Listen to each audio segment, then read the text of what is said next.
फरवरी साल 1938 कुपवाड़ा जिले के त्राह ग्राम में मकबूल भट्ट पैदा हुआ, जो आतंकियों का पहला पोस्टर बॉय था। उस वक्त कश्मीर ना तो भारत का हिस्सा था और ना ही पाकिस्तान का। उस वक्त तो कश्मीर बस कश्मीर था, जो खुली हवा में सांस ले रहा था। लेकिन कश्मीर की आज़ादी और कश्मीर में रह रहे लोगों की खुशी कुछ लोगों को रास नहीं आई, इसलिए उन्होंने कश्मीर को धीरे धीरे खत्म करना शुरू कर दिया। हम यहाँ ये भी बोल सकते हैं कि उन्होंने कश्मीरी पंडितों को खत्म करना शुरू कर दिया। लेकिन आखिर ये मकबूल भट्ट था कौन, जिसकी वजह से कश्मीर में दंगे होना शुरू हुए, जिसकी वजह से कश्मीरी पंडितों के घरों को निशाना बनाया गया, जो आतंकियों का पहला पोस्टर बॉय था। उस मकबूल भट्ट की बात आज हम इस वीडियो में करेंगे। जी हाँ, नमस्कार, मैं मंजू रुधियाल और आप सभी का स्वागत है सॉलिड संचार में।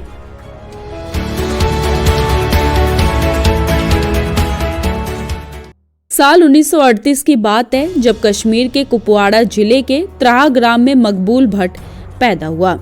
उस वक्त बंटवारा नहीं हुआ था, इसलिए कश्मीर बस कश्मीर था। मकबूल जब 11 साल का था तो मकबूल की मां का निधन हो गया। शुरू से ही मकबूल पढ़ाई लिखाई में ठीक था। मकबूल ने श्रीनगर के सेंट स्टीफन कॉलेज से इतिहास और राजनीतिक विज्ञान की पढ़ाई पूरी की और आगे की पढ़ाई करने के लिए वो पाकिस्तान की पेशावर यूनिवर्सिटी पहुंच गया, जहां पर उसकी मुलाकात शायर अहमद फराज से हुई। फराज से मुलाकात के बाद मकबूल शायरी का दीवाना हो गया और उसके कुछ ही दिनों बाद मकबूल ने वहां के एक उर्दू अखबार अंजाम में काम करना शुरू कर दिया। पेशावर से पढ़ाई पूरी करने के बाद मकबूल भट्ट पाकिस्तान से सीधा ब्रिटेन के शहर बर्मिंघम जा पहुंचा। वहां उसकी मुलाकात कुछ और लोगों से होने लगी और वहीं मकबूल ने अमान उल्लाह खां के साथ मिलकर जम्मू कश्मीर लिबरेशन फ्रंट बनाया। दिमाग में इतना फितूर सवार था, किसी संगठन का विंग बना दिया, जिसे Jammu Kashmir national liberation front का नाम दिया गया। और ये वही संगठन था जिसने बाद में भारतीय सेना से आमने सामने की लड़ाई लड़ी। फिर साल 1966 में मकबूल पाकिस्तान से भारत लौट आया और भारत लौटते ही कश्मीर की आज़ादी की बात करने लगा। उसी के बाद मकबूल और JKLNF के आतंकियों की पुलिस से मुठभेड़ हुई, जिसमें मकबूल का अलगाववादी साथी औरंगजेब मारा गया और इसी मुठभेड़ में क्राइम ब्रांच ऑफिसर अमरचंद भी मारे गए।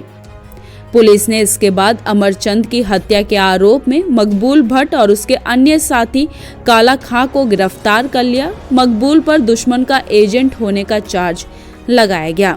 मौत की सजा सुनाई गई और इस दौरान मकबूल ने कहा कि मुझे अपने खिलाफ लगाए गए सारे आरोपों को स्वीकार करने में कोई भी संकोच नहीं है, लेकिन याद रखना, मैं आपके दुश्मन का एजेंट नहीं हूँ। मुझे देखो, मैं आपके कॉलोनियल माइंडसेट का दुश्मन हूँ। मेरी तरफ ध्यान से देख लो, मैं तुम्हारा दुश्मन हूँ। वैसे तो मकबूल भट्ट पहले ही कोर्ट में अपना गुनाह कबूल कर चुका था। वो श्रीनगर जेल में कैद था, लेकिन साल 1968 में वो 2 कैदियों के साथ सुरंग बनाकर जेल से फरार हो गया। छानबीन शुरू हुई तो फिर पुलिस को पता चला कि मकबूल भागकर पाकिस्तान चला गया है। साल 1971 में मकबूल का नाम फिर से सुनाई देने लगा। उस वक्त Indian airlines फोकर F-27 friendship aircraft Ganga hijack हो गया। हाईजैक करने वाले कश्मीरी हाशिम कुरैशी और अशरफ भट्ट गंगा को लाहौर लेकर चले गए। पैसेंजर्स और क्रू को प्लेन से निकाला गया और प्लेन में आग लगा दी गई, जिसके बाद सुरक्षा एजेंसियों ने मकबूल भट्ट को इस हाईजैक का मास्टर माइंड बताया।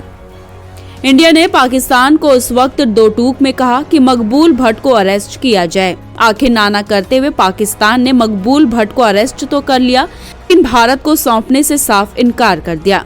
फिर उसी के 2 साल बाद यानी कि साल 1974 में पाकिस्तान ने मकबूल भट्ट को रिहा कर दिया। कुछ वक्त तो मकबूल पाकिस्तान में रहा, लेकिन उसके बाद उसने भारत का रुख कर लिया। भारत की इंटेलिजेंस पहले से ही अलर्ट थी। जैसे ही मकबूल भारत आया, उसे अरेस्ट कर लिया गया। मकबूल भट्ट को कोर्ट ने पहले से ही फांसी की सजा सुना रखी थी, इसलिए मामला फिर से उठा।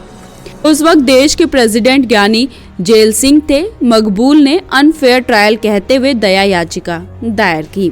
इतना ही नहीं, मकबूल की रिहाई की डिमांड करते हुए JKLF के आतंकियों ने बर्मिंघम में इंडियन डिप्लोमेट रविंद्र महात्रे का मर्डर कर दिया। मामला और फिर उलझ गया।